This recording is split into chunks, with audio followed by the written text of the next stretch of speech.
Voy a ir repasando, por orden, las sucesivas apariciones. Se habla de Nancy, primero hablaré de Nancy, después hablaré de Bataille, que quizás debería haberlo puesto delante, pero como es Nancy el que trae a Bataille a la colación en su discurso acerca de la comunidad, pues me ha parecido que primero hablar de Nancy, de la comunidad de Sobrada, después hablaré de Bataille y del asunto de la comunidad en Bataille, después hablaré de Blanchot, centrándome, como es evidente, en la comunidad inconfesable, y después de nuevo hablaré de Nancy y de la mirada que le echa Nancy 30 años después a todo este asunto, y en cierto modo acabaré, aunque no lo voy a distinguir especialmente, devolviéndole por último la palabra otra vez a Blanchot, que como en definitiva, cuando escribe Nancy, ya en 2014, Blanchot lleva ya 11 años muerto, entonces no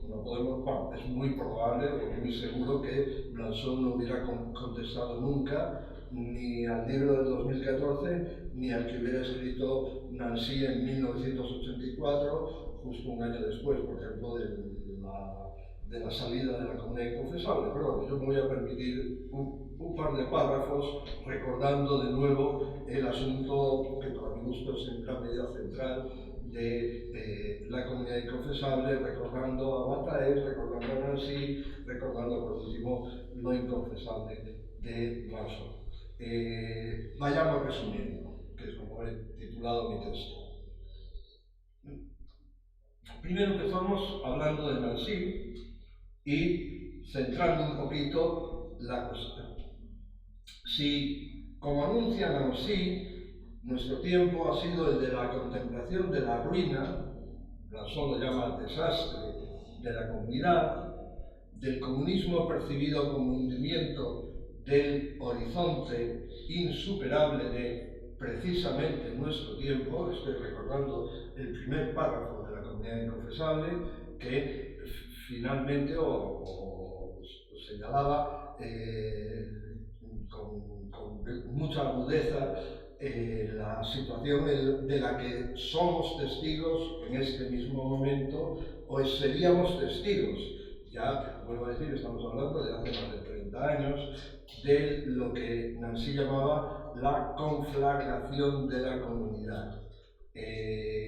Y que Nancy lo traía hacia nosotros recordando unas palabras que él le atribuye a Sartre. En realidad, yo no sé si lo hace para, digamos que, primero citar a Sartre, que sería más o menos el representante de esta manera que él va, entre comillas, a denunciar de entender la comunidad, pero finalmente me parece que lo que dice Nancy es lo que dice Nancy, no lo que dice Sartre, porque Nancy dice: el comunismo es el horizonte insuperable de nuestro tiempo. En realidad, Nancy, Sartre, lo que decía era el marxismo es el horizonte insuperable, y yo creo que decía de la filosofía y no de nuestro tiempo. Pero bueno, no he tenido ocasión de ir a echarle un vistazo. Esto lo decía al comienzo de la crítica de la razón dialéctica. De tal manera que tomemos la expresión el comunismo como horizonte insuperable de nuestro tiempo como propiamente de Nancy. Y decía que ese horizonte insuperable se habría hundido precisamente frente a nosotros en nuestro propio tiempo. Y sucedería que hemos presenciado, tal vez sin percatarnos de ello, un verdadero cambio de época con la parte de final que ello lleva consigo. Y con esto quiero aludir exactamente a aquello que se llamaba el fin de la historia, porque me parece que de una manera más o menos escondida es lo que está diciendo Nancy, que como buen hegeliano no puede dejar de pensar, por lo menos en los términos en los que se entiende cierto Hegel, es decir, en los términos del fin de la historia, que estarían más o menos expresamente contenidos en la interpretación que hace Hegel de la historia. Esto quiere decir que en nuestro tiempo, primero, ha tenido el comunismo como horizonte insuperable, pero a la vez, y casi de inmediato, nuestro tiempo ha comprobado que ese mismo horizonte se ha ido por el desagüe de la historia. Y no solo él, sino con él todos los horizontes tenidos por insuperables. No tanto en cuanto insuperables que hubieran sido superados, puesto que tal cosa no se ha producido. Es decir, no hemos superado lo insuperable. No hemos sido testigos de la superación de lo insuperable. No hemos realizado una operación tan descomunal. En realidad, no estaba, según mi parecer, en nuestro poder hacerlo, sino lo que hemos contemplado, lo que ha pasado frente a nosotros, sería la borradura de lo insuperable desde el momento mismo en que lo insuperable era tomado como horizonte.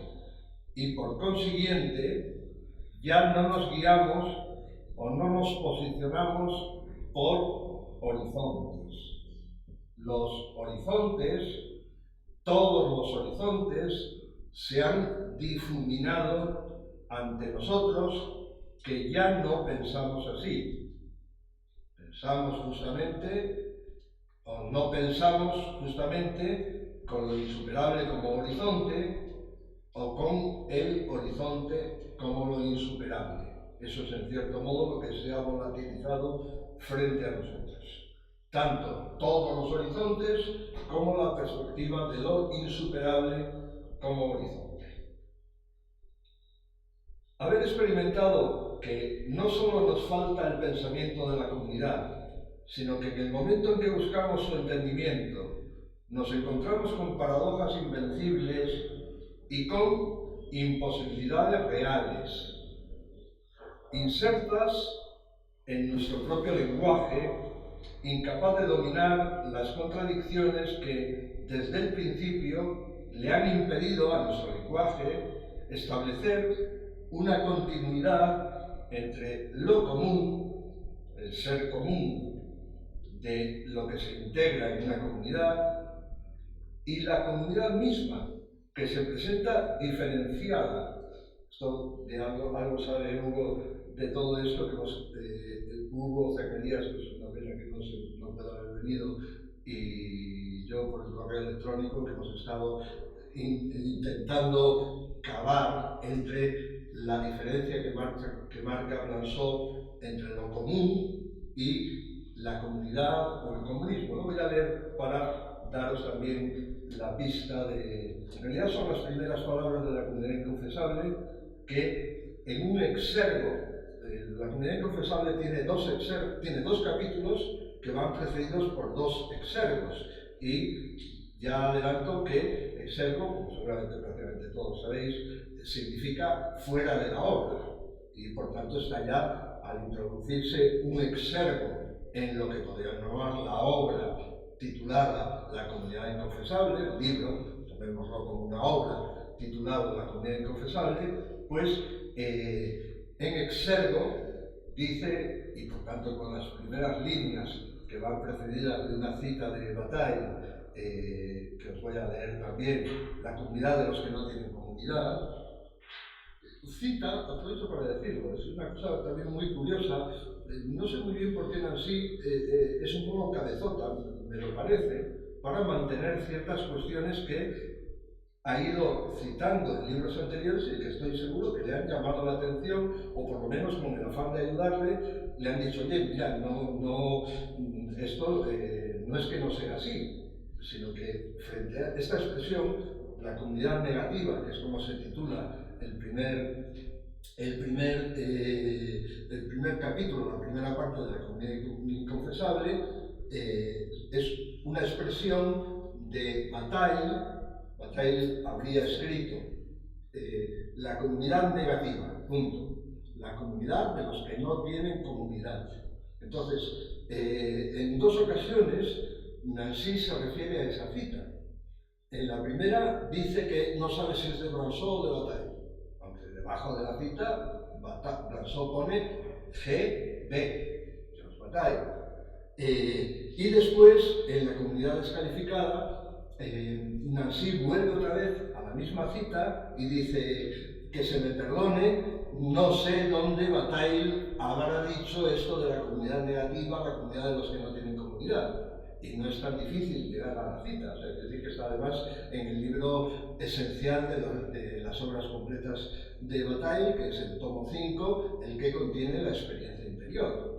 En las notas que aparecen a la experiencia interior, en ese mismo tomo, está la cita de esto de la comunidad negativa, la comunidad de los que no tienen comunidad. Yo juraría que a Nancy, yo mismo le hubiera dicho en su momento, cuando lo leí, digo, oye, que lo comenté con Jordi Massot, que era el que se carteaba con Nancy, decir, oye, que esto yo sé de dónde viene, yo sé dónde está, que no lo ponga en duda Nancy, que son palabras de Bataille y que son citables, y se dice la página donde está y el tomo donde está esta cita. Finalmente, bueno, pues las cosas tampoco son tan importantes, pero bueno, lo decía como detalle que me llama la atención. Yo lo atribuyo a cierto, no sé si al método que siga Nancy, o incluso a cierta cabezonería de Nancy a la hora de mantener afirmaciones que probablemente, igual que la de Sartre con lo del marxismo o el comunismo, bien.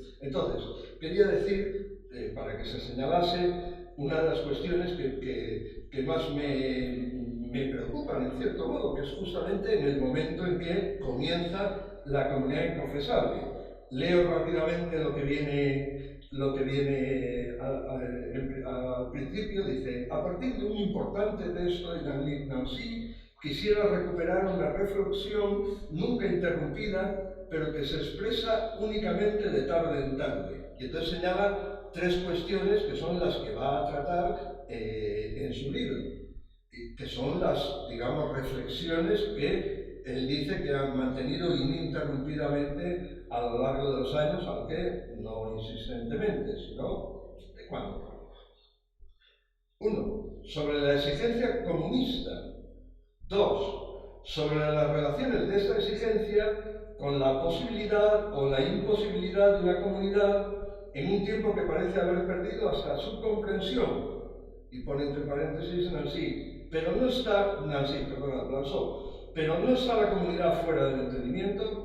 Finalmente, 3, y este es el asunto que más me ha dado que pensar, Hugo lo sabe muy bien, que lo hemos hablado en particular. Dice, finalmente, fijaos, si a alguno se le ocurre algo, después en el coloquio me podéis comentar por qué me sacaréis de alguna duda.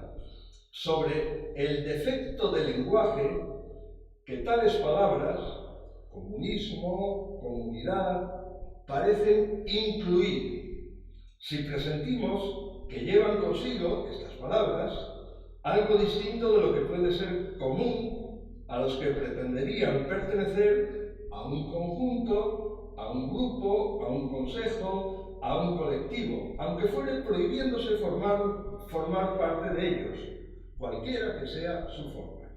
Bien, este defecto del lenguaje por el que comunidad y comunismo parecen incluir algo que no entraría dentro del dominio de lo que se entiende por común cuando se piensa en que algo común tiene que haber para que se forme un grupo, un colectivo, etc. Incluso aunque digamos no formo parte de ello, quiere decir, estoy en cierto modo fuera de ese grupo, etcétera, etcétera. Ese defecto del lenguaje me trae a mal traer porque hubiera sido muy interesante que nos lo hubiese explicado Blanchot después de ello, pero desgraciadamente no lo hace y nos deja bastante pendientes de encontrar una solución. Como decía, y a estas contradicciones era a lo que me refería hace un momento cuando estaba leyendo mi texto. Decía, insertas esas paradojas, esas contradicciones, esas imposibilidades, insertas en nuestro propio lenguaje, incapaz de dominar las contradicciones que desde el principio le han impedido establecer una continuidad entre lo común, el ser común de lo que se integra en una comunidad, y la comunidad misma, que se presenta diferenciada, marcando, ahí es donde me parece que está la clave, marcando una propiedad que pierde su cualidad de ser común, precisamente por ser una propiedad. Común y propio se oponen entre sí. El comunismo, la comunidad, son términos que apuntan a una propiedad de lo común. Son adjetivos que niegan lo que dice su sustantivo. El sustantivo sería lo común y los adjetivos serían comunista o comunidad, comunitario, si queremos ponerlo como estricto adjetivo. Y como tales, se enfrentan entre sí, el adjetivo y los adjetivos y el sustantivo se enfrentan entre sí de manera irreducible. No hay, por otro lado, solución dialéctica para ese enfrentamiento. Hay que decir que Nancy, como buen hegeliano, se enfrenta con la posibilidad constante, además, sobre todo en la comunidad descalificada, se enfrenta con la necesidad de que haya Aufhebung en el, digamos, desarrollo de toda la argumentación que él va haciendo, e incluso echándole en cara, en muchos momentos, a Blanchot que no eche mano de ese. Nancy habla siempre en un término, él lo dice en algún momento, pero igual si se lee un poco deprisa uno no se da cuenta de ello, de cómo traduce Derrida la Aufhebung hegeliana, que la traduce por relevo. Entonces,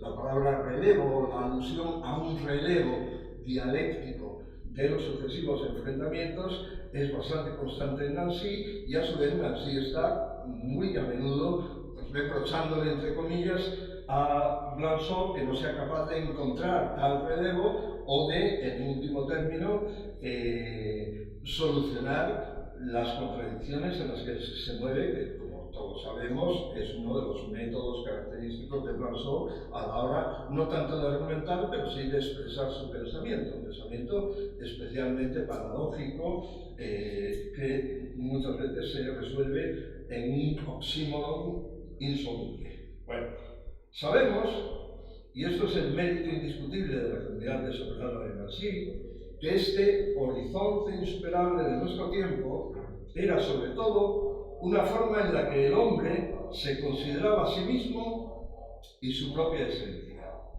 cosa que sucedía desde el momento en que él se tenía como completo productor de todo lo que él es. Es decir, tomándose a sí mismo como su propia obra, debiéndoselo todo a él, al hombre, y a su acción, inmanencia del hombre al hombre, dicen así en la comunidad desobrada.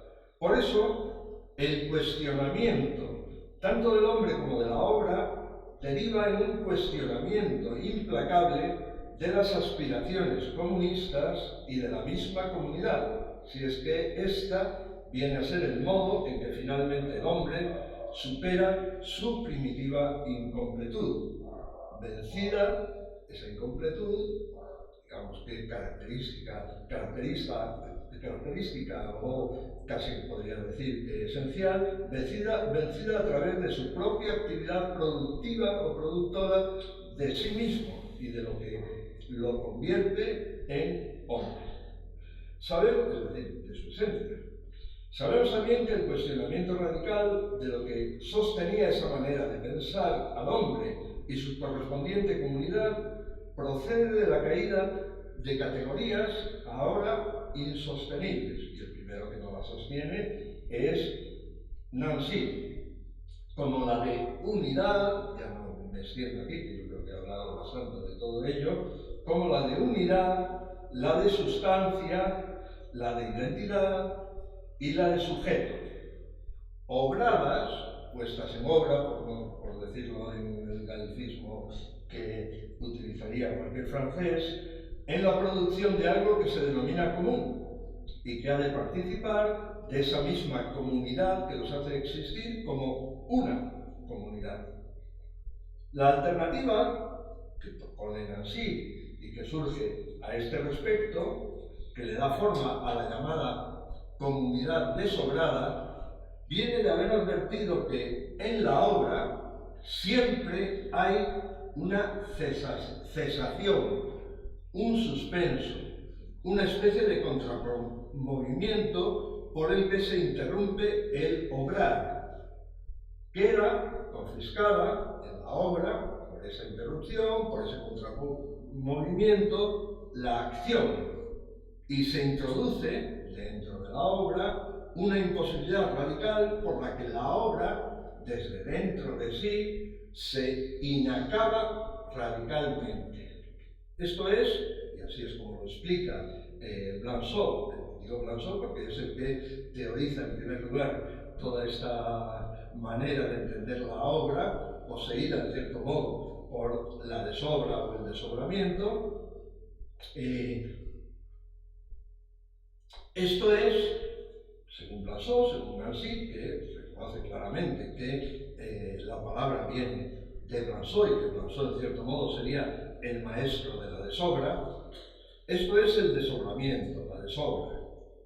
La desobra es un afuera que roe interminablemente el interior de la obra, impidiéndole, la obra se entiende, claro, nunca realizarse. Con la desobra estaríamos en una especie de contrahorizonte del que solo nuestro tiempo ha podido tener conciencia. Es decir, que atribuyo, no solo que nuestro tiempo sea el tiempo que tiene como horizonte el comunismo, sino a su vez nuestro tiempo sería también el que ha aprendido que hay, por decirlo así, una especie de contrahorizonte que sería justamente la desobra o el desobramiento que actúa, pongámoslo eso entre comillas, desde el interior de la obra y impidiendo, no completando la obra, que es lo que podría parecer, sino justamente impidiendo que la obra se complete. De la desobra dice el propio Nancy que designa el movimiento de la obra que la abre más allá de ella misma. Estoy hablando, citando a Nancy. Designa, son palabras de Nancy, designa el movimiento de la obra que la abre más allá de ella misma, que no la deja realizarse, o sea, cumplir, en un sentido acabado, sino que la abre al ausentamiento de su sentido o del sentido en general. Sigo citando a Nancy. La desobra es eso por lo que la obra no pertenece al orden de lo acabado, ni por lo demás de lo inacabado. A ella no le falta nada al tiempo que no es nada realizado, a cumplir. Y acaba la cita de Nancy, que está en la Comunidad Inconfesable, en la página 27. Sabemos, por último, y voy cerrando el asunto referido a la comunidad desobrada, sabemos, por último, que Nancy persevera en esto que se ha denominado desobra, y que esta es la base de la llamada, por él, comunidad desobrada. No olvidamos que el recurso a la desobra es un motivo, según lo miremos, a la vez hegeliano y antihegeliano, en el que detectamos una acción desconcertante, donde, con el objeto de realizar una especie de sutura a la desesperada, se la pretende suturar la sutura, por medio de la sutura misma, sin cerrarla, sino solamente exponiéndola, señalando su presencia, que tiene como resultado una acción que no dudaremos en calificar de imposible. Esta palabra nos va a permitir salir de donde estamos ahora mismo. Pero imposible es la palabra más adecuada para referirnos a esto, siempre y cuando recordemos que partimos, que ha partido en sí, del territorio Bataille y del gesto desesperado que tiene en él, en Bataille, sus raíces. Entonces, a partir de ahora, vamos a recordar, va a quedar un poco apretado el recuerdo de Bataille, pero bueno, es un poco lo exigido justamente por el estar más o menos a la altura de un pensamiento verdaderamente brutalmente imposible de resumir, pero bueno, lo resumo en 3 párrafos. En el caso de que mantuviéramos la metáfora del horizonte, en lo que respecta a Bataille, podría decirse que el horizonte insuperable de nuestro tiempo es, para Bataille, lo imposible. El hombre, según Bataille, se mueve en un mundo de deseos, de expectativas, de afanes, de pasiones, de arrebato. Por ahí podríamos ir tirando de una manera larguísima. Y en él se le abre, en ese mundo, se le abre un horizonte que se reconoce como imposible, que no es tanto lo imposible como horizonte, sino el imposible horizonte en donde la mirada no encuentra descanso, ni siquiera habiéndolo hipotéticamente alcanzado e incluso superado, si es que eso era posible justamente. Horizonte de lo imposible, que es imposible horizonte. El hombre, a través de su experiencia interior, todos reconoceréis la expresión de Bataille y el título de su libro, descubre en sí, cuando presiente haberla culminado, la experiencia interior, que él no pertenece al orden de lo acabado, ni por lo demás de lo inacabado. Estoy recordando la cita anterior de Nancy, que por aquí conecta justamente con la experiencia interior, como experiencia de eso que ni se acaba, ni puede quedar como inacabado. Que no pertenece ni a un orden ni a otro orden de las dos denominaciones. En ese momento, en el momento de la experiencia interior, en el momento del improbable momento en el que se produce tal experiencia, o se da tal experiencia, en ese momento, quien está ahí encarnándola, se siente solo, pero sobrepasado por una soledad que él no completaría más que comunicándola, es decir, saliendo de ella, abandonándola. En el momento del éxtasis, o del estado singular como resultado de la experiencia interior, en el que nos pone la experiencia interior, no es exactamente un resultado, sino ahí donde nos encontramos, ahí donde nos ha puesto la experiencia misma, que en cierto modo no tiene dueño, no tiene sujeto, no tiene posibilidad de ser atribuida a nadie ni por nadie, ni atribuírsela a nadie. Vuelvo a decir, en el momento del éxtasis, que es individual o personal, y que incluso puede ser colectivo, pero que si fuera colectivo, como puede llegar a serlo, haría de lo colectivo una fusión o un momento de comunión individual, y no se distinguiría, sería exactamente lo mismo, un sujeto, un solo hombre, un individuo, una persona, como queramos decirlo, digamos que expuesto a esa experiencia, que un grupo, puede ser perfectamente incluso muy amplio, en esa misma situación de éxtasis, como solemos llamar un éxtasis colectivo. En ese momento del éxtasis, como digo, se produce efectivamente una comunicación. Comunicación, y aquí hay que atender al posible genitivo, del éxtasis, siendo aquí el éxtasis solo genitivo subjetivo y no genitivo objetivo. Es decir, que el éxtasis es el sujeto que se comunica. El éxtasis, como digo, es la comunicación del éxtasis, es decir, la comunicación que hace o produce el éxtasis, no el éxtasis como objeto de comunicación. Esa segunda posibilidad es la que estoy eliminando y solo quedándome con la primera, con el éxtasis como sujeto de la comunicación. El éxtasis que es él mismo se comunica. Pero durante el éxtasis, quien estuviese en él no podría comunicar nada, porque solo el éxtasis comunicaría. Es decir, que el éxtasis solo tiene su objeto: comunicar él mismo lo que él mismo está padeciendo o está sufriendo.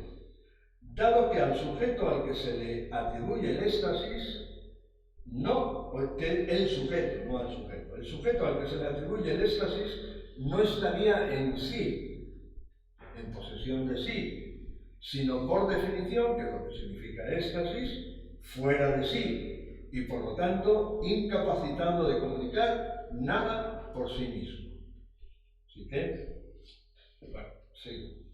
Puede decirse que si llega a su fin, la experiencia interior es soberana. Ella no es producto de nada ni sirve para nada. Es exterior o ajena a cualquier uso y a cualquier valor utilitario. Por eso es soberana, justamente.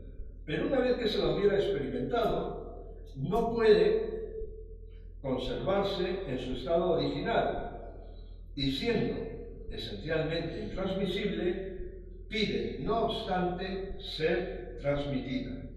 Afirma, justamente en la transmisión de lo intransmisible, en la comunicación de lo incomunicable, etc., afirma la soledad a la que se apunta el deseo soberano de abandonar toda dependencia y de permanecer solo, el sujeto que comunica o se propusiera comunicar la experiencia que él mismo, de la que él mismo ha participado. Permanecer solo para realizar una búsqueda de la soledad en perfecta soledad, que contrasta con la necesidad que podría llamarse ontológica de ser en comunidad o ser en común, es decir, de entrar en comunicación con otro, con, lo que sabemos, otruí. Comunicándole a ese otro, comunicándole a otruí, el estado extremo, el estado de extrema soledad en que uno se encuentra, es decir, respondiendo a lo que ahora podemos llamar una exigencia comunitaria. Vamos un poco con las palabras, o juego un poco con las palabras, porque podría decir una exigencia comunicacional. E incluso si nos ponemos a tirar aún más de las palabras, casi podría llegarse a decir una exigencia comunista, quitándole a lo de comunista toda la carga política que sentimos que tiene. Como digo, podemos llamar a esto, a esta respuesta, una exigencia comunitaria, la de poner en común lo que uno ha experimentado absolutamente solo. Vemos, no insisto mucho en ello, que aquí hay un movimiento contradictorio muy difícil de mantener. La soledad de la cumbre le dice a quien por un instante se situase allí que la toma de conciencia de su situación le expulsará de ella y hará imposible la culminación de su soledad. Pero mientras tanto, habiendo recuperado el habla, justo después de haber experimentado aquello que llamábamos experiencia interior, habiendo recuperado el habla, en un movimiento que quizás pudiéramos considerar desesperado, pero que también expresa cierta felicidad, cosa que leemos casi indistintamente en el modo en que Bataille se expresa sobre estas cosas, se dispone a comunicar lo que es, ha sido y seguirá siendo incomunicable. Comunicado al fin sin poder ser. Bien, con este ambiente, con esto más o menos presente, surge y vienen muchas de las expresiones y de las manifestaciones de Clemenceau en la comunidad inconfesable. Y ahora vamos a hablar de Clemenceau y de su comunidad inconfesable. Conocedor de los presupuestos con los que cuenta la deshonra de Nancy y del desenlace trágico de lo imposible de Bataille, es es decir, conocedor de ambas posiciones, muy bien por haber participado prácticamente en ello. De hecho, la experiencia interior describe Bataille en compañía de Blanchot, es decir, que hay un tiempo, allá por el año 42, en que Blanchot y Bataille se ven prácticamente día a día y Bataille va leyéndole lo que va escribiendo, discutiendo lo que va planteándole las dudas que tiene acerca de determinadas posiciones. Todo esto no lo estoy inventando yo, lo dice el propio Bataille en la experiencia interior. La presencia de Blanchot en la experiencia interior es fundamentalísima para ciertas cosas. De hecho, sería interesante leer la experiencia interior con esa perspectiva, porque hay alguna manera de expresarse de Blanchot que Bataille no hubiera usado si no tiene a Blanchot al lado, que es, digamos, o que sigue un método muy característico a la hora de exponer sus posiciones, a la hora de decir lo que quiere decir, y está claramente, para mi gusto, reflejado en la experiencia interior, incluso muchas veces con mucha claridad. De hecho, la experiencia interior, en ciertos aspectos, no se parece a ninguna de las demás obras de Bataille. Y no voy a decir que es que esté ahí detrás de Bataille describiendo Blanchot, pero el intercambio que están teniendo hace que ese libro sea especialmente distinto a muchos otros libros escritos por Bataille en su modo particular también de expresarse, que es extraordinario. Por otro lado, la conjunción Blanchot-Bataille es uno de los acontecimientos intelectuales de este siglo, sin ninguna duda, sobre todo cuando se aprenda a distinguir el verdadero valor tanto de la obra de Bataille como de la obra de Blanchot, que son cuestiones que en cierto modo todavía no se han afrontado con la seriedad que merece. Es decir, que todo el mundo queda impresionado tanto frente a la obra de Bataille como frente a la obra de Blanchot, pero no se avanza a partir de ello. Incluso, voy a decirlo con claridad, probablemente porque muchas de esas cuestiones no están todavía suficientemente trabajadas por los lectores, ¿entiende? Perseguidas para su comprensión, expuestas, etc. No se ha tratado con la suficiente profundidad o con la suficiente seriedad, seguramente también, lo que viene con la obra de Bataille y con la obra de Blanchot, que es, vuelvo a decir, en realidad incomparable con muchísimas otras cosas a las que se les hace más caso. Bueno, entonces digo, frente o conociendo, por un lado, lo que se entiende por de sobra en Nancy y lo que se entiende por imposible en Bataille, Blanchot, al margen de todo ello, pide atender a lo inconfesable. Es una de, digamos, si quisiéramos reducir a una frase aquello que aparece en la comunidad inconfesable, podríamos resumirlo así: atención a lo inconfesable. Que no se pase esto, porque esto es esencial para el asunto del que se está tratando, que es justamente el asunto de la comunidad o del ser en común o de lo común que hace que exista una comunidad o hace que se plantee la posibilidad de un comunismo. Bueno, pariente muy cercano de esto incomunicable con lo que ha lidiado Bataille, lo inconfesable se propone como alternativa a una empresa de la que desde el principio se sabe que es desesperada, la de Bataille, y que Blanchot va a caracterizar, aquí cambiando una palabra muy importante, en la forma de un abandono extremo y de una exclusividad radical.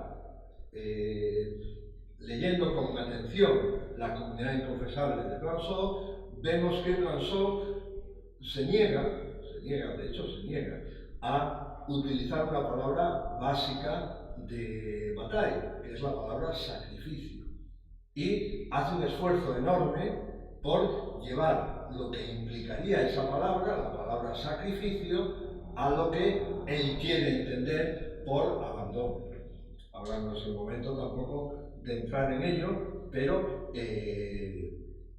lo apunto como una cuestión que me parece fundamentalísima también para entender aquello con lo que está, digamos, jugando Blanchot, sobre todo en la primera parte de la comunidad inconfesable. Como digo, un abandono extremo y una exclusividad radical que no es el resultado, tal es abandono y exclusividad radical, que no es el resultado de ninguna operación ni de ninguna búsqueda, que por tanto no se hunde, es decir, no le cabe la posibilidad de hundirse en el fracaso o en la imposibilidad de su acabamiento, sino que está al principio. Fijaos que digo al principio, está antes, precede, como fondo sin fondo de toda búsqueda, de toda posibilidad, impugnando soberanamente toda soberanía. Lo inconfesable es, dicho con palabras de Blanchot, el fondo sin fondo de la comunicación. Así pues, siendo el mismo fondo inalcanzable, alcanza, afecta a todo lo que aspira a ser obrado, contando incluso con la desobra que lo obrado como obra lleva aparejado consigo. Porque, según parece afirmar Blanchot, el problema de la desobra es que ella, la desobra, necesita la obra, viene con la obra, es inseparable de ella, es decir, está en el mismo plano, está al mismo nivel, es, por decirlo así, algo simultáneo. Obra y desobra se dan simultáneamente, mientras que, como digo, eso hace que la desobra no pueda separarse, mientras que la intención de Blanchot, y aquí es donde hay una diferencia abismal con Nancy, la intención de Blanchot es colocar lo inconfesable antes, como principio. Claro, un principio que no se puede determinar en algo, llamémoslo, digamos, sustancial, en algo determinado o determinable, justamente es inconfesable, pero a su vez está ahí, como digo, antes y precediendo todo lo que venga después. La ventaja del inconfesable con respecto a la desobra es que el inconfesable se libera de esa vinculación, es lo desvinculado que vincula mediante una relación o vínculo excepcional, es, como la expresión de Blanchot, la relación sin relación. Es decir, ella no está vinculada en lo inconfesable, no está vinculado a nada, y sin embargo, a su vez, su desvinculación vincula, como una relación inconmensurable, como una relación imposible de detectar o de determinar, pero vincula, claro, vincula sin mantener ninguna relación. Es decir, lo que no se relaciona es también una forma de relación, aunque extrema. Lo que muy paradójicamente caracteriza a lo inconfesable es que, a pesar de lo que ello exige por su atribución, ser inconfesable, no se prohíbe a sí mismo el ser confesado, es decir, que pide ser confesado o no impide de ninguna manera el ser confesado. Sucede más bien al contrario. Lo inconfesable se confiesa, se lo confiesa, incluso con facilidad. Pero a pesar de ser confesado, de estar confesado, si queremos decirlo, es decir, dicho, proclamado, lo inconfesable sigue intacto, inalcanzable, sigue siendo inconfesable, permanece inconfesable. Sigue siendo el habitante inconfesable de aquel fondo sin fondo de lo incomunicable y de la comunicación, claro, de lo intransmisible, de lo inconfesable, presentes aún en cualquier comunicación, en cualquier transmisión, en cualquier confesión. Esto es, en cualquier decir que ahora es la base sobre la que se sustenta toda comunidad. Fundada, la comunidad, no tanto en el compartir o el compartimiento, como quería Nancy, que a Alfonso no le gusta, se ve que no le gusta nada esa afirmación de Nancy, o ese concepto que Nancy persigue en tantísimas ocasiones, que es lo que se llama el partage, el compartimiento. Yo lo traduzco así, justamente para que quede bien señalado que esa es la palabra partage en francés, que está usando Nancy muy específicamente en prácticamente todos los momentos de su pensamiento. No está, como digo, en el compartir o el compartimiento, como quería Nancy, sino en el decir. Ahí presente, incluso en el decir, cuando no hay nada que decir, cuando no hay nada que hacer, cuando no hay nada que compartir, cuando no hay nada en común. Porque los que no tienen nada en común también forman comunidad. Una comunidad inconfesable de solitarios que se abren a la comunidad precisamente por verse obligados a cerrarse en su soledad. Bien mirado, estos son, para Blanchot, los amigos, los amantes, más desconocidos para sí mismos y para el otro de lo que ellos creen íntimamente. Más comunistas aún, si es que el comunista es, como dice Blanchot, el que excluye y se excluye de toda comunidad ya constituida. Esta es la famosa definición de Blanchot del comunismo o del comunista que presenta Blanchot en un famoso escrito anónimo, una serie de escritos anónimos publicados en el nombre del autor en la revista Comité en mayo, a partir de julio, me parece, del 68 en París. Bien. Y ese fragmentito, son 5 líneas nada más, pero no lo he traído aquí, no tengo ocasión de poder leerlo completo, pero ese pequeño fragmento es verdaderamente muy jugoso para entender algunas de las cosas que se dicen en la comunidad inconfesable y que a su vez incluso dicen así, aceptándolo plenamente en este caso y sacándole partido a su manera y desde su punto de vista. Bueno, volvemos ahora a Nancy y a su comunidad descalificada.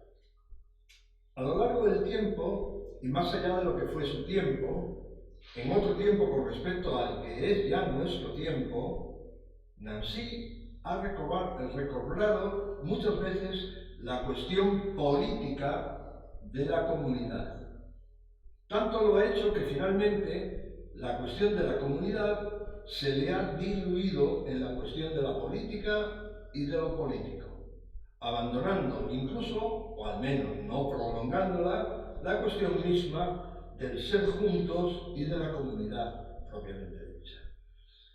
Es una inquietud legítima que le ha apartado de su primitiva concepción de la comunidad y, por supuesto, de lo que la enfrentaba con la manera de entenderla de Blanchot. Esto ha dado pie a un nuevo libro sobre la comunidad, lleno esta vez de divergencias, aclaraciones y conclusiones completamente distintas a las que no solo contenía el libro de Blanchot, sino también el suyo propio. Es decir, que la evolución de Nancy, a mi parecer, no solo le enfrenta con Blanchot y su libro, sino que le enfrenta consigo mismo y su libro. Probablemente, aunque solo sea por pereza y por ser más productivo, porque esa es la manera productiva de actuar, Nancy se ocupa del libro de Blanchot y de establecer distancias con el libro de Blanchot, pero hay que decirlo claramente, algo dije el día pasado, que Nancy lo que hace es plantear distancia desde el Nancy de 2014, no defendiendo la comunidad desobrada y la, falta de comprensión que habría habido entre los dos libros, sino que el Nancy de 2014 mira hacia la comunidad inconfesable de 1983 y establece esos desacuerdos, esas desavenencias que aparecen de una manera además muy contundente en su libro, algunas perfectamente razonadas, otras un poco maniáticas que no voy ahora a entrar en ello, pero que se nota un poquito en el caso de Nancy, que está un poco como oscuramente llamado a contradecir el libro, casi como una manera de defensa de su propio pensamiento. Siguiendo el paradigma del horizonte insuperable de nuestro tiempo, habría que señalar que ahora tal horizonte parece haber vuelto a reaparecer, cuestionado sin duda, pero al mismo tiempo incuestionable.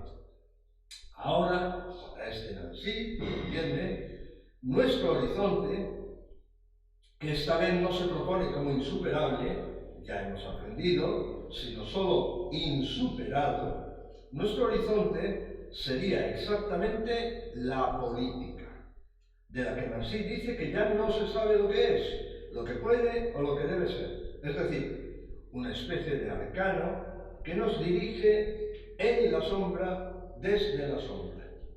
De esto podría decirse que, al identificar esa ignorancia directiva, Nancy parece recuperar también un oscurantismo legendario, y de nuevo, frente a ese oscurantismo, la necesidad de iluminar, y lo digo con intención, las sombras que lo ocupan. Es decir, que en cierto modo, Nancy, con el paso del tiempo, se ha vuelto, a mi parecer, un ilustrado.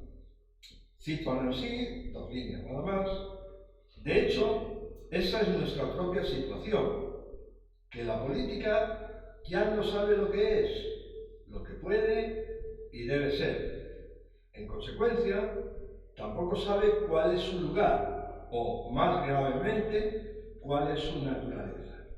Vuelvo a decir que de todas estas palabras parece desprenderse la necesidad de arrojar luz sobre eso que no se sabe y extender el imperio del saber como una especie de cura o de salvación de la ignorancia en la que nos encontremos para poder avanzar, etcétera, etcétera. Vuelvo a decir, digo con intención, que Nancy parece haberse pasado a la ilustración o al iluminismo, como se dice en otro lenguaje.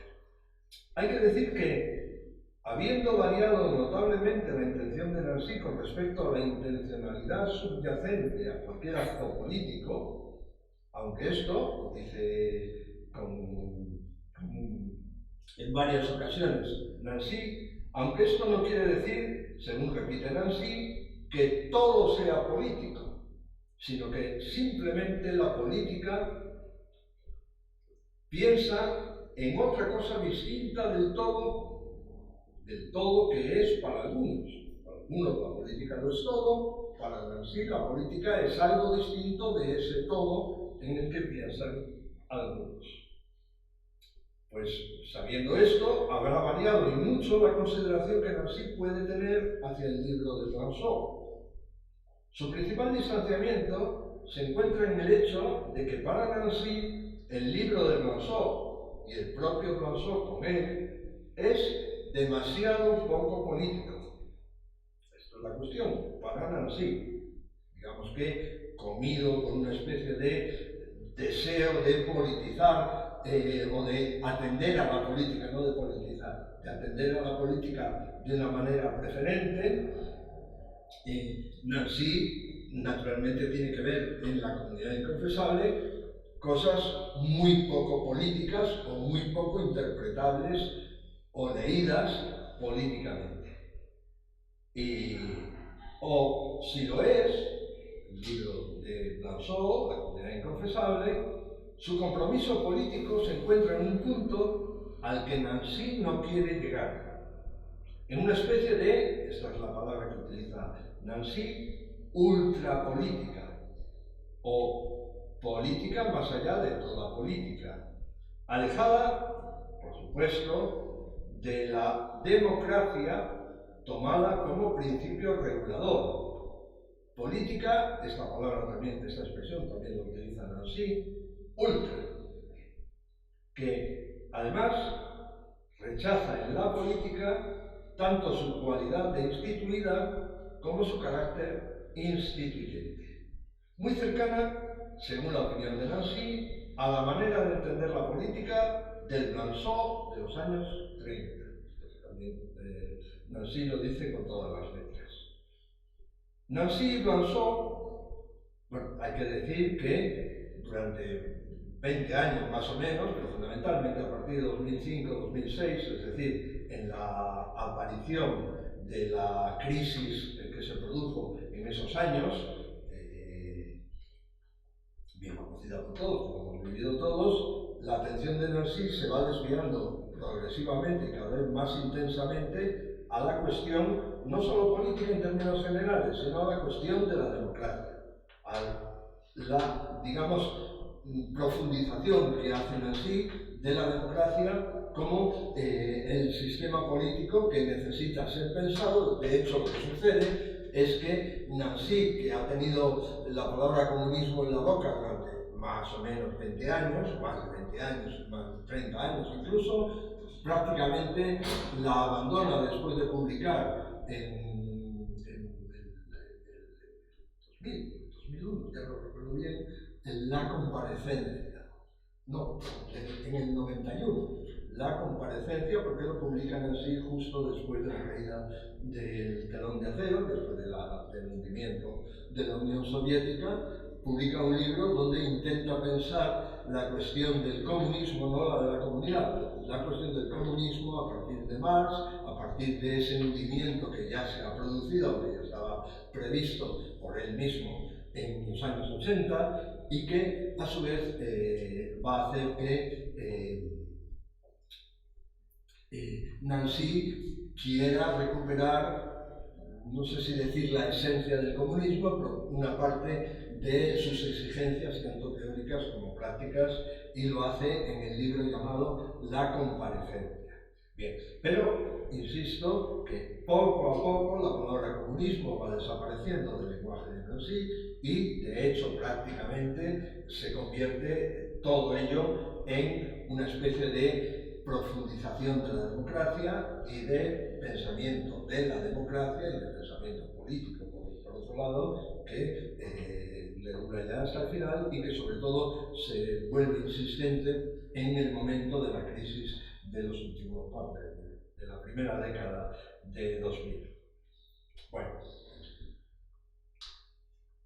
Nancy y Blanchot habrían estado de acuerdo en el rechazo de cualquier forma de fundamentación mítica de la comunidad y de la política, ya sea mediante la interrupción de la obra que tiene lugar mediante la desobra, que es lo que dice Nancy, que funciona la desobra como desfundamentación de cualquier intento de proporcionarle una base común que la sostuviera, ya sea, hace Blanchot, como la presencia insoslayable de lo inconfesable como fondo sin fondo de la comunidad, que consagra una clase de ausencia en la que se apoya no tanto lo social, puesto que lo social en primer lugar se apoya siempre en el mito, lo que me interesa ahora subrayar, sino justamente lo que amenaza a eso social, que sin embargo permite que exista la comunidad, la cual, según Blanchot, está siempre fuera de la ley. Fuera de la ley. Es una cuestión también famosa, todo esto viene de un viejo libro de finales del 19, de un autor llamado Tom Mies, probablemente conocido por muchos o por todos, que se llama Comunidad y Sociedad, y en ese libro aparece justamente la caracterización de ambas como opuestas, comunidad y sociedad, que hacen que a su vez la sociedad se imponga sobre la comunidad, incluso la anule, justamente por la, llamémoslo así, preeminencia de la ley o la imposición de la ley.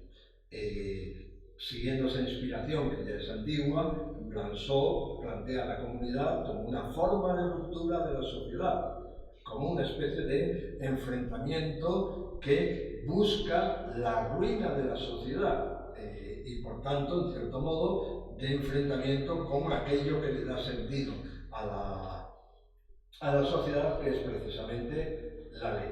Por eso estaba diciendo que para Blanchot está esto justamente fuera de la ley.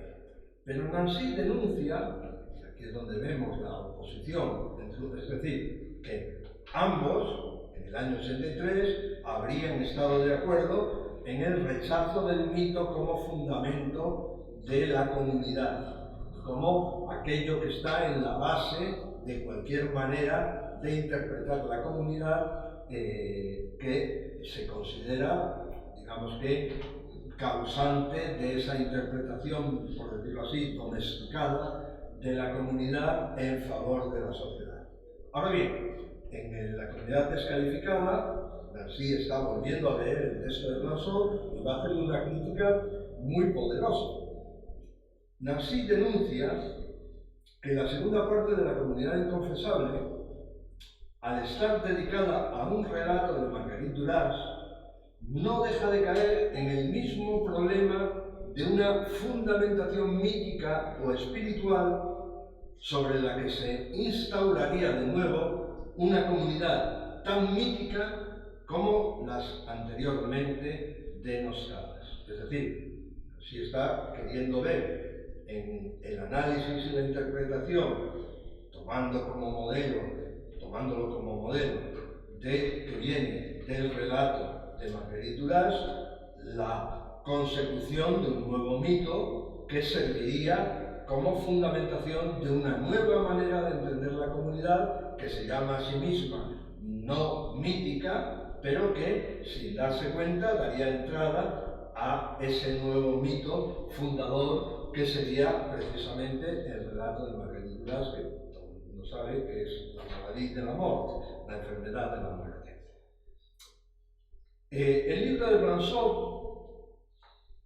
voy a ir derivando hacia Blanchot de nuevo, mantendría una apuesta por el abandono entendido como don o donación, que es evocado de diversos modos, pero con más claridad que en cualquier otro sitio, en el momento en que entre los efímeros amantes del relato de Marguerite Duras, la mujer, son dos, un hombre y una mujer, ese hombre que expresa claramente cuál es su intención, ahora voy a ello, contrata a la mujer para que acuda en determinados momentos a su habitación, su casa, para que hagan, por decirlo así, lo que él manda, siendo la mujer estrictamente pasiva y poniéndose a las órdenes de él. Es una especie de contrato masoquista, en cierto modo al revés de lo que sucede en el caso del masoquista, porque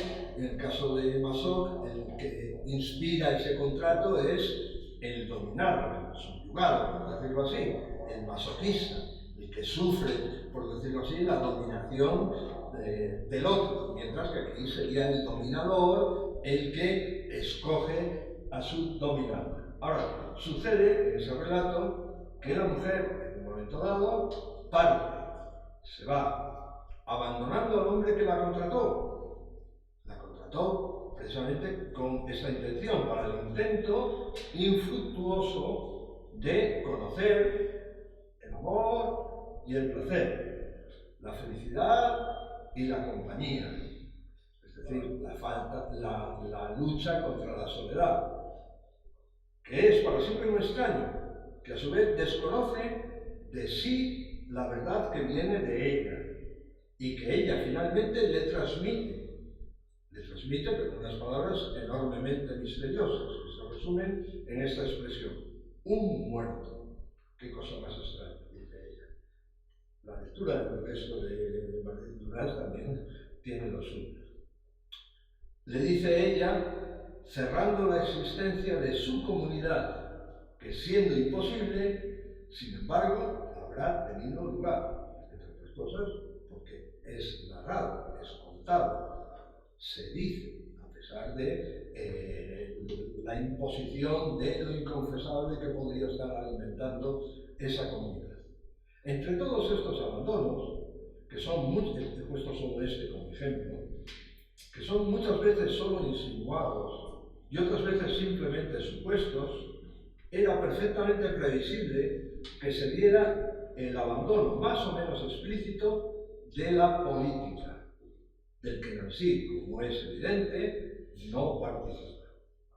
Y no lo hace, no participa Nancy, porque Blanchot no acepta reducir la comunidad a un simple compartir, que es justamente la base de la que, o en la que se encuentra Nancy en todo momento, tanto en la comunidad desobrada como en la comunidad descalificada. Es decir, que lo que hace que exista la comunidad no es un principio, no es una unidad, no es una sustancia, no es un sujeto, es un verbo, el compartir. Bien, eso no es el caso de Blanchot, que no toma tan directamente en serio ese compartir.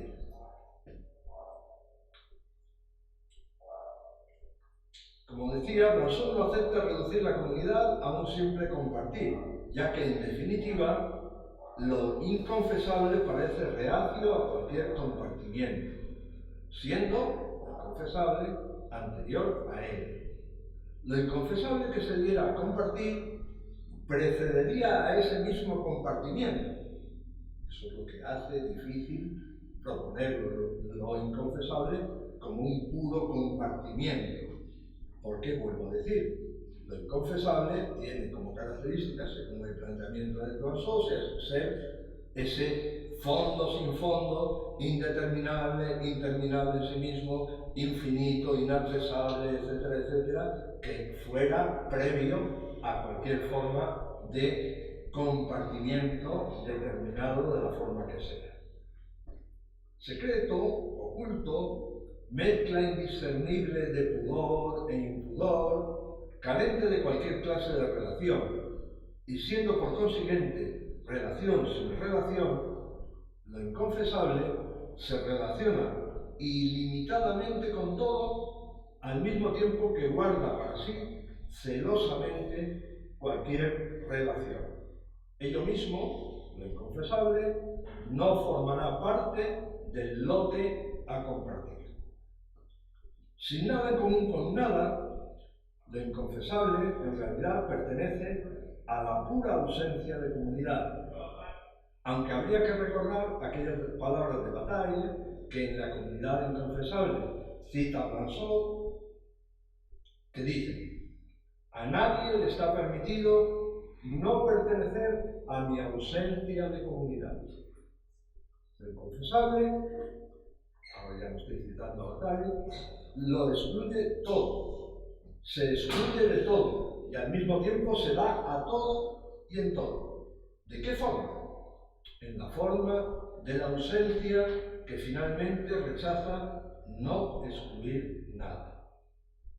Aquí hay, justamente en ese rechazo, a no excluir nada, aquí hay, como se puede comprobar, un alejamiento explícito de las formas más evidentes de una práctica política, incluida, ya he repetido varias veces, la democracia, pero también una extraña afirmación de la voluntad de no callar, que es justamente como acaba la comunidad inconfesable. Es decir, de seguir hablando y diciendo lo preciso para que se prolongue el decir con palabras, y todo eso lo voy a decir ahora hasta el final, son las palabras con las que se cierra la comunidad inconfesable.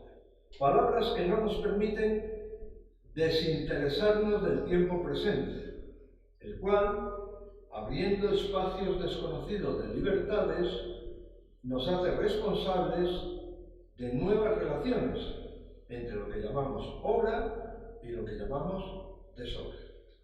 Aquí cierro mi speech y, si os parece, comentamos lo que os parece.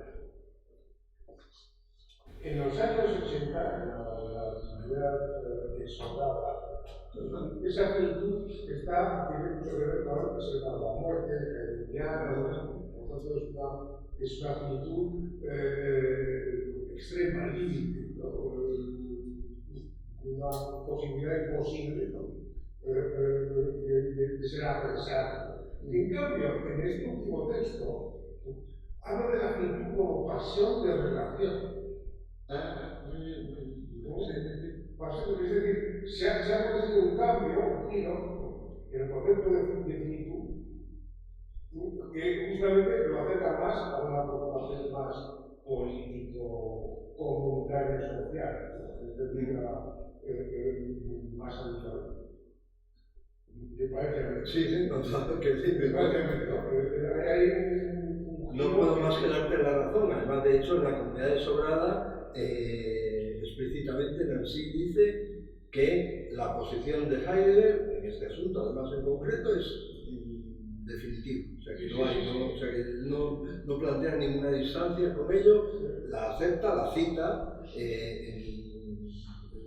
digamos que incuestionable, sin preocuparse por discutirla, todo lo contrario, para comprobarla, para señalarla. Mientras que en la comunidad descalificada, tienes toda la razón, se debe cambiar. Lo que pasa es que probablemente no tiene, y yo tampoco tengo tanto el humor de entrar en ello, el tema de la muerte no quiere ponerlo tan a las claras en su libro, o sea, en su discusión con Blanchot, porque podría haberlo hecho perfectamente, entre otras cosas, está ahí hablando de la posibilidad del sacrificio humano que se había planteado en Acefal, del tratamiento de la muerte impresionante que hace Blanchot, que naturalmente también en relación con Bataille, de la muerte del otro, muerte del prójimo, como yo traduje para hablar del amor d'autrui,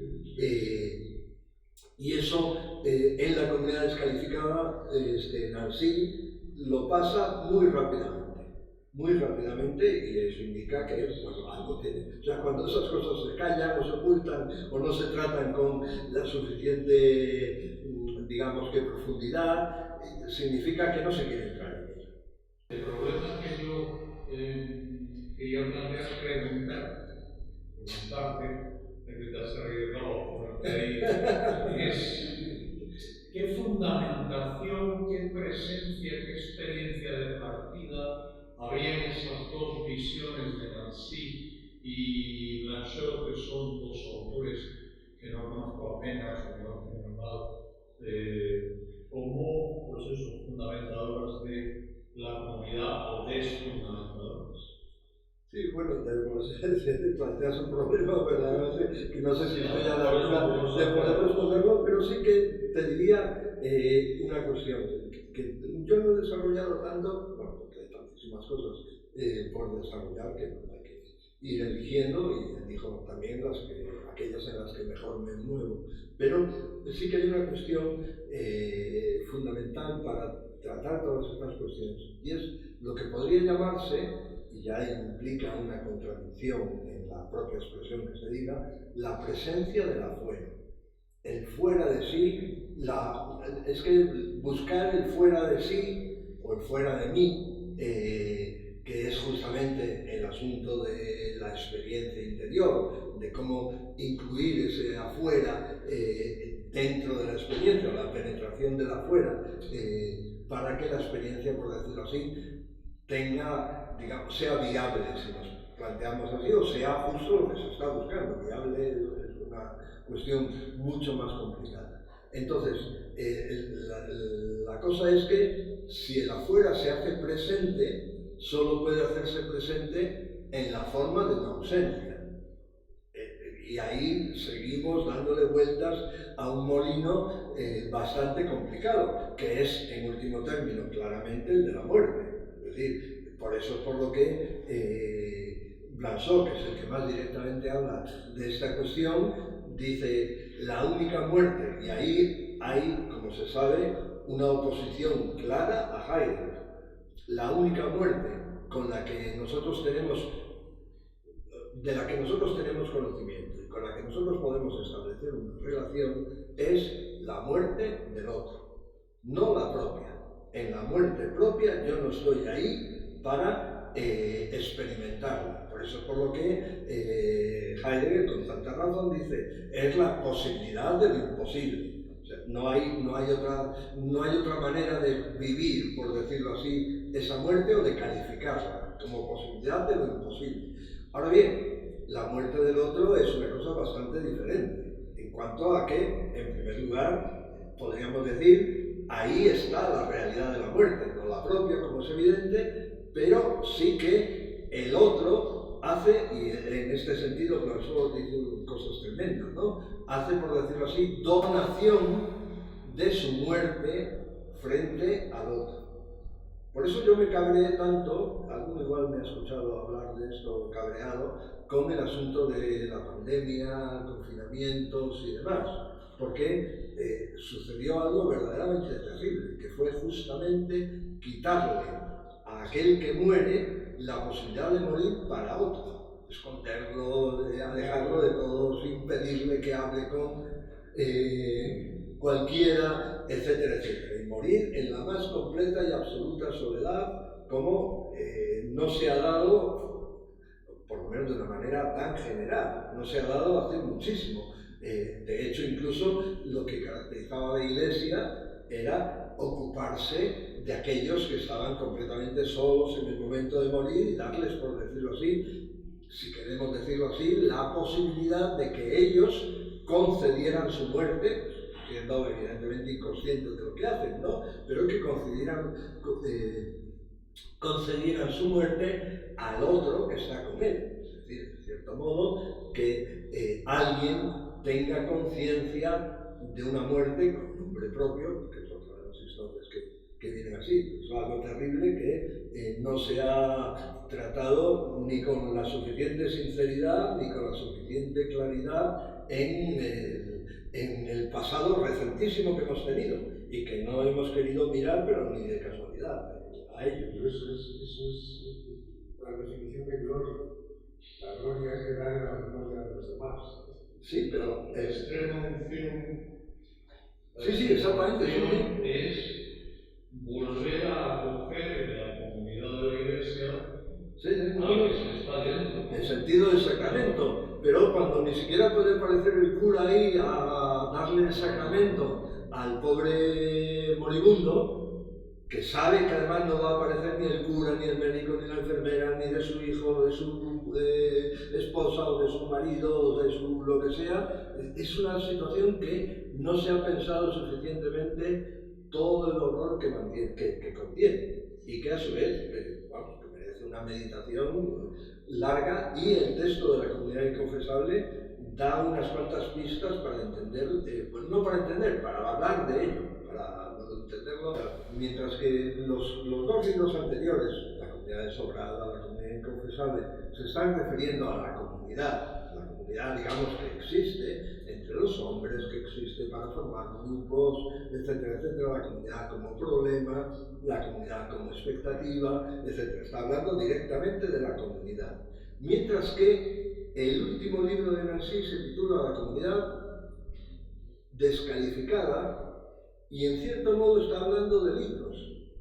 Ya no está hablando de libros o de pensamientos, del pensamiento de la comunidad, del libro que trata acerca de la comunidad, que estaría siendo puesto en cuestión, que estaría siendo desautorizado, desmentido, incluso es uno de los sentidos que tiene la palabra desavoué también, o si ponemos en este plan, negado en el sentido de que desavoué significa literalmente desconfesado.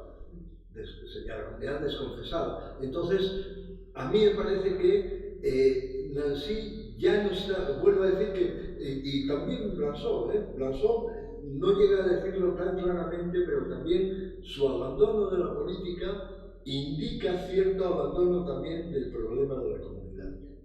Al decirle, por decirlo así, a Nancy, esta propuesta de comunidad desobrada se queda corta. El propio Nancy lo dice en su libro, las últimas palabras del trabajo que se titula La comunidad desobrada es: solo podemos ir más lejos. O sea, nos queda ir más allá, nos queda avanzar, perseguir el problema. Y entonces Blanchot le coge, por decirlo así, por la palabra, y intenta ir más lejos. Lo que pasa es que el ir más lejos significa decirle, la comunidad desobrada se queda corta y la comunidad inconfesable queda, por decirlo así, fuera de alcance, por lo cual, en cierto modo, con ese fuera de alcance también la propia comunidad queda fuera de alcance, queda, si queremos decirlo de esa manera, descalificada. La grandísima atracción que tienen estos libros, no es solo un libro, es que como tiene tan abierto el problema, a su vez, como está entrando en una cuestión tan esencial, no es que, pues ya no se trata de las cuestiones cartesianas, del soy, o sea, el cogito y compañía, ¿no? Digamos, la autoconciencia o la introspección o cosas así, sino algo que en principio además es mucho más complicado porque estamos y no estamos en ello, que es justamente el ser juntos o el estar juntos. Es decir, que yo sé muy bien lo que significa, sabemos todo lo que significa estar junto a otro, o estar con otro, o... Ya, bueno, pero lo sabemos y no lo sabemos, porque no tenemos digamos, Descartes se sintió muy seguro de sí mismo, y Hegel también muy seguro, cambiando los términos y demás, porque no sale fuera digamos, de la habitación en la que está, de la habitación interior. Mientras que cuando le damos salida a toda esta historia, que ya Hegel se la da, o sea que ya Hegel se plantea cuestiones que son, en cierto modo, comunitarias en esto. Entonces, ahí ya no tenemos el agarre, excepto el del lenguaje, que te iba a decir que tienes toda la razón del mundo. Nancy insiste mucho en la cuestión del número, que es, por decirlo así, lo que le hace empezar a plantear el problema, es decir, ¿cuál es el número, entre comillas, ideal de una comunidad? No está tan claro, pero Nancy lo dice para él, que él piensa en todos los hombres, en todos los seres, mientras que tanto Bataille como Blanchot piensan en el dos, en la pareja, en los amantes, en la situación en la que se encontrarían tanto los amantes como los describe en un texto verdaderamente interesante que se llama El amor de un ser mortal, escrito en el año 50. Era una conferencia, creo recordar, tú la conocerás, ¿no? Bueno, está ahí en el tomo de la soberanía. Es una conferencia especialmente interesante porque es casi del último Bataille el único texto realmente político del último Bataille, donde opone la relación entre los amantes al Estado. Y entonces establece, por decirlo así, un pensamiento político, casi el único texto en el que entra, porque en la soberanía empieza diciendo voy a hablar de la soberanía, pero no como se entiende, no en el sentido político, voy a hablar de otra cosa, que no sea política. Mientras que este texto sí que habla de ello. Entonces, ahí es donde, que además lo cita Nancy varias veces en su texto, es donde habría también una discusión muy oculta entre Blanchot y Bataille, porque Blanchot propone, a partir del relato de Marguerite Duras, una relación de amantes, pero una relación donde propiamente hablando no hay amantes, y donde cada uno de ellos está, si podemos decirlo así, a lo suyo, totalmente a lo suyo, que no hay propiamente hablando relación entre ellos. Es lo que le critica Nancy constantemente a Blanchot, que eso de la relación sin relación, viene a decirle Nancy a Blanchot, me lo tienes que explicar, porque eso se abre demasiado, y se abre demasiado justamente a problemas políticos que son muy graves, porque Nancy está pensando en el fascismo y en cosas así, si entramos en esos terrenos. Bueno, vámonos. Si os parece. Gracias.